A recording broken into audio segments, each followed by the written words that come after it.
1857ರಲ್ಲಿ ಭಾರತ ಸಿಪಾಯಿಗಳು ಮಿಲಿಟರಿಯವರು ಬ್ರಿಟಿಷರ East India ಕಂಪನಿಯಿಂದ ಹೋರಾಟ ಮಾಡ್ತಾರೆ. ಅದೊಂದು ಸಣ್ಣ ಪ್ರಮಾಣದ ದಂಗೆಯಾಗಿದೆ. ಬ್ರಿಟಿಷರು ಕೇವಲ ಒಂದು ಸಿಪಾಯಿ ದಂಗೆ ಅಂತ ಕರೀತಾರೆ. ಆದರೆ ಭಾರತದಲ್ಲಿ ಅತ್ಯಂತ ಸಂಘಟಿತವಾಗಿ ಮತ್ತು ಬೃಹತ್ ಪ್ರಮಾಣದಲ್ಲಿ ಬ್ರಿಟಿಷರ ವಿರುದ್ಧ ಹೋರಾಟ ಮಾಡಿದಂಥ ಒಂದು ದೊಡ್ಡ ಹೋರಾಟ 1857 ದಂಗೆಯಾಗಿದೆ. ಅದನ್ನು ಬ್ರಿಟಿಷರು ದೊಡ್ಡ ಪ್ರಮಾಣದ ಹೋರಾಟ ಅಂತ ಹೇಳ್ಕೊಳ್ಳದೆ ಕೇವಲ ಒಂದು ಸಣ್ಣ ಸಿಪಾಯಿ ದಂಗೆ ಅಂತ ಹೇಳಿ ಅದನ್ನ ಮುಚ್ಚಾಕ ಪ್ರಯತ್ನ ಪಡ್ತಾರೆ. ಆದರೆ ಭಾರತದವರು ಅದನ್ನ ಭಾರತದ ಪ್ರಥಮ ಸಂಗ್ರಾಮ ಅಂತ ಕರೆಸ್ಕೊಳ್ತಾರೆ. ಇದು ಬ್ರಿಟನ್ ಕೂಡ ಗೊತ್ತಾಗುತ್ತೆ. ಭಾರತದಲ್ಲಿ ನಮ್ಮ ವಿರುದ್ಧ ವಿರೋಧಿಗಳೇ ಜಾಸ್ತಿ ಆಗಿದೆ, ಏನಾದರೂ ಮಾಡಿ ಭಾರತವನ್ನು ನಾವು ವಸಾಹತುವಾಗಿ ಉಳಿಸ್ಕೋಬೇಕು ಅಂತ ಹೇಳಿ ಈಸ್ಟ್ ಇಂಡಿಯಾ ಕಂಪನಿಯಿಂದ ಭಾರತದ ಅಧಿಕಾರವನ್ನು ಬ್ರಿಟನ್ ಸರ್ಕಾರ ನೇರವಾಗಿ ಆಡಳಿತ ಮಾಡಲಿಕ್ಕೆ ಪ್ರಾರಂಭ ಮಾಡುತ್ತೆ. ಆ ನಂತರದಲ್ಲಿ ಬೆಳವಣಿಗೆಗಳು ಏನಾಯಿತು ಅಂತಂದ್ರೆ ಭಾರತಕ್ಕೆ ಕೆಲವು ಸವಲತ್ತುಗಳನ್ನು ಕೊಡೋದಕ್ಕೆ ಬ್ರಿಟನ್ ಸರ್ಕಾರ ಮುಂದಾಗುತ್ತೆ.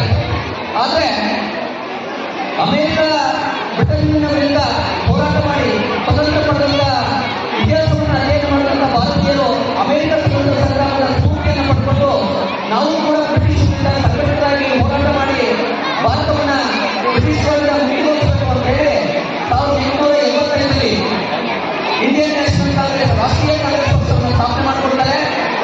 ರಾಷ್ಟ್ರೀಯ ಕಾಂಗ್ರೆಸ್ ಪಕ್ಷ ಬ್ರಿಟಿಷರಿಂದ ಭಾರತೀಯರಿಗೆ ಸವಲತ್ತುಗಳನ್ನು ಕೊಡುವುದು ಮತ್ತು ಬದಿಯಲ್ಲಿ ಸ್ಥಾನಮಾನಗಳನ್ನು ಕೇಳುವಂತ ಪ್ರಯತ್ನ ಮಾಡುತ್ತೆ. 1905ರ ಬಂಗಾಳ ಯುದ್ಧದಲ್ಲಿ ನಂತರದಲ್ಲಿ 1907ರಲ್ಲಿ ತೀವ್ರಗಾಮಿಗಳು ಮತ್ತು ಮಂದಗಾಮಿಗಳು ಅಂತ ಹೇಳಿ ಕಾಂಗ್ರೆಸ್ ಪಕ್ಷ ವಿಭಾಗ ಆಗುತ್ತೆ.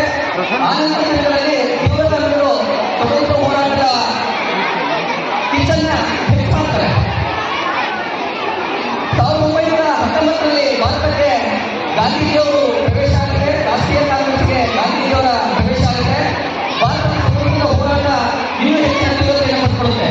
ನಂತರದ ದಿನಗಳಲ್ಲಿ ತಿಲಕ್, ಗೋಖಲೆ, ಲಾಲ್ ಬಾಲ್ ಅಂತ ಕರೆಸಿಕೊಂಡಿದ್ದಂಥ ಲಾಲಾ ಲಜಪತ್ ರಾಯ್, ಬಾಲಗಂಗಾಧರ ತಿಲಕ್, ಬಿಪಿನ್ ಚಂದ್ರಪಾಲ್ ಇಂಥ ತೀವ್ರಗಾಮಿಗಳ ಹೋರಾಟದಿಂದ ಗಾಂಧೀಜಿ, ನೆಹರು ಈ ಥರದ ಸ್ವತಂತ್ರ ಹೋರಾಟಗಾರರಿಂದ, ಸುಭಾಷ್ ಚಂದ್ರ ಬೋಸ್ರಿಂದ ಕ್ರಾಂತಿಕಾರಿಗಳಿಂದ, ಭಗತ್ ಸಿಂಗ್ರಂತ ಕ್ರಾಂತಿಕಾರಿಗಳಿಂದ ಭಾರತದ ಸ್ವತಂತ್ರ ಹೋರಾಟ ಹೆಚ್ಚು ದೇಶವ್ಯಾಪಿ ವ್ಯಾಪಿಸಿದೆ.